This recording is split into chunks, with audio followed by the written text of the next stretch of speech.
আসসালামু আলাইকুম, welcome back to Shila's suggestion. আজকে আবার হাজির হয়েছি নতুন একটা ভিডিও নিয়ে।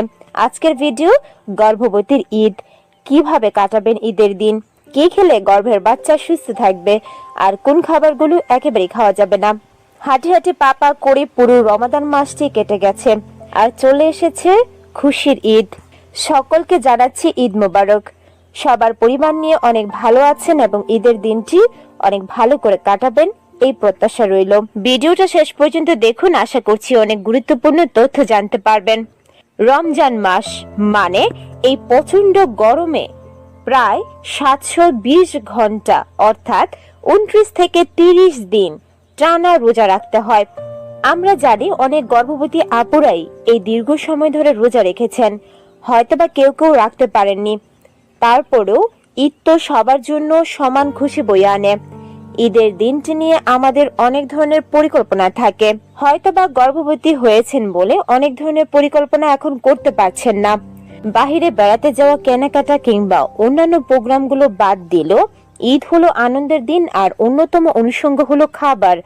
ঈদের দিন আমাদের প্রত্যেকের বাড়িতে বিভিন্ন ধরনের গোশত রান্না করা হয়, যেমন গরু, খাসি, মহিষ কিংবা মুরগি। কেউ কেউ হয়তোবা শখের বসে উটের গোশত রান্না করে। ঈদ উৎসবে সবারই মনে প্রবল ইচ্ছা থাকে বেশি বেশি করে গোশত খাওয়ার কিংবা রিচ ফুড খাওয়ার, অথবা বিভিন্ন ধরনের রেসিপি ট্রাই করা। তবে অবশ্যই আপনি গোশত খেতে পারেন, কিন্তু খাবারের বিষয়ে চাই পর্যাপ্ত জ্ঞান। কতটা আপনার খাওয়া উচিত সে ব্যাপারটা জেনে তারপরে খাবেন। দীর্ঘ 1 মাস রোজা রাখার পর হঠাৎ করেই অধিক পরিমাণের খাবার গ্রহণ, বিশেষ করে গোশত খাওয়ার ফলে হজমের সমস্যা, পেট ফেপে যাওয়া, বুকে জ্বালাপোড়া করা বা ব্যথা হতে পারে। যাদের গ্যাস্ট্রিকের সমস্যা রয়েছে তাদের তো এই প্রবলেমগুলো আরো বেড়ে যেতে পারে। পর্যাপ্ত পানি বা তরল খাদ্য গ্রহণ না করার দরুন এই সময় অনেকে কোষ্ঠকাঠিন্যে ভুগতে পারেন। এখন জানবো ঈদের দিনের সকালের খাবার কেমন হবে। গর্ভাবস্থায় ঈদের দিন সকালে অল্প আর হালকা খাবার খাবেন, বিশেষ করে সেমাই বা পায়েস খেতে পারেন। সঙ্গে কিশমিশ, বাদাম, এমনকি খেজুর বা খুরমা, সাথে ফলের জুস, এমনকি ডাবের পানি খেতে পারেন। এতে করে আপনার শরীর এবং গর্ভের বাচ্চা দুজনেই ভালো থাকবে। এখন জানবো ঈদের দিনের দুপুরের খাবার কেমন হবে। সাধারণত ঈদে গরু বা ছাগলের মাংস বেশি খাওয়া হয়। এই ধরনের মাংসকে বলা হয়ে থাকে লাল গোশত বা রেড মিট। লাল গোশত অনেক বেশি প্রোটিন সমৃদ্ধ, যা শরীরের বৃদ্ধি সাধন করে, ক্ষয়পূরণ ও শিশুর শরীরের গঠনে অনেক বেশি ভূমিকা রাখে। তবে লাল গোশত যেমন উপকার আছে, তেমনি রয়েছে অনেক ঝুঁকিও। গর্ভবতী মা যদি পালস জাতীয় রোগে ভুগে থাকে, তাদের পায়ুপথে জ্বালাপোড়া, ব্যথা হতে পারে, এমনকি পায়ুপথ দিয়ে রক্তক্ষরণ হওয়ার সম্ভাবনাও রয়েছে। তাই 200 গ্রামের বেশি গোশত খাওয়া যাবে না। ঈদের দিন দুপুরে খাবারে তৈলাক্ত খাবার, পোলাও, বিরিয়ানি, মুরগি, খাসি বা গরুর গোশত, এমনকি কাবাব, রেজালা ইত্যাদি সবই আপনি খেতে পারেন, কিন্তু পরিমিত খাবেন।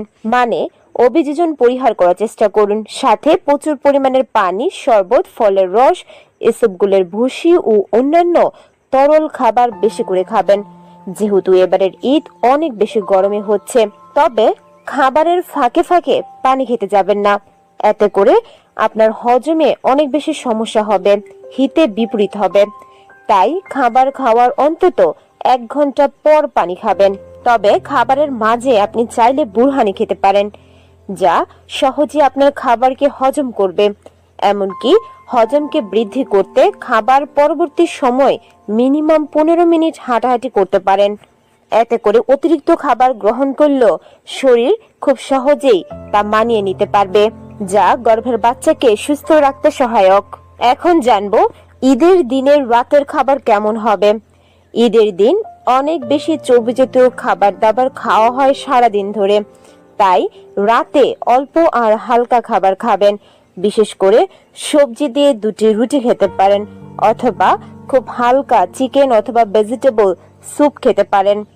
তবে রাতের খাবার খেয়েই বিছানায় শুয়ে পড়বেন না, অন্তত 2 ঘন্টা পর বিছানায় যাবেন। গর্ভাবস্থায় ঈদের দিন একটু একটু বেশি গোশত খেয়ে ফেললে শরীরে অনেক বেশি ক্ষতি হয়ে যাবে এমনটাও নয়, এমনকি গর্ভের বাচ্চা অসুস্থ হয়ে যাবে তাও না। তবে গর্ভাবস্থায় যাদের ওজন বেশি, হাই ব্লাড প্রেশার, এমনকি ডায়াবেটিক্সের সমস্যা রয়েছে, তাদের অবশ্যই ঈদে অতিরিক্ত খাবার খাওয়া পরিহার করা উচিত। তাছাড়া অতিরিক্ত খাবার খেলে গর্ভবতী মা অনেক বেশি অস্বস্তি বোধ করে, যা গর্ভের বাচ্চাকেও অস্বস্তিতে ফেলে বা অসুস্থ করে তোলে। তাছাড়া ইউরিক অ্যাসিড বেশি যাদের কিডনির সমস্যায় ভোগেন, তাদের জন্য প্রোটিন জাতীয় খাদ্য কম খেতে বলা হয়। আশা করছি ভিডিওটা দেখে ক্লিয়ারলি বুঝতে পেরেছেন। গর্ভবতীদের ঈদের দিন খাবারের প্রতি একটু সংযম রাখা উচিত। এটা কিন্তু তার এবং অনাগত সন্তানের সুস্থতার জন্য অনেক বেশি কার্যকর। আবারও ঈদের অগ্রিম শুভেচ্ছা জানাচ্ছি এবং সকলকে ঈদ মোবারক। ভিডিওটা ভালো লাগলে চ্যানেলটিকে সাবস্ক্রাইব করে পাশে থাকার চেষ্টা করবেন। আল্লাহ হাফেজ।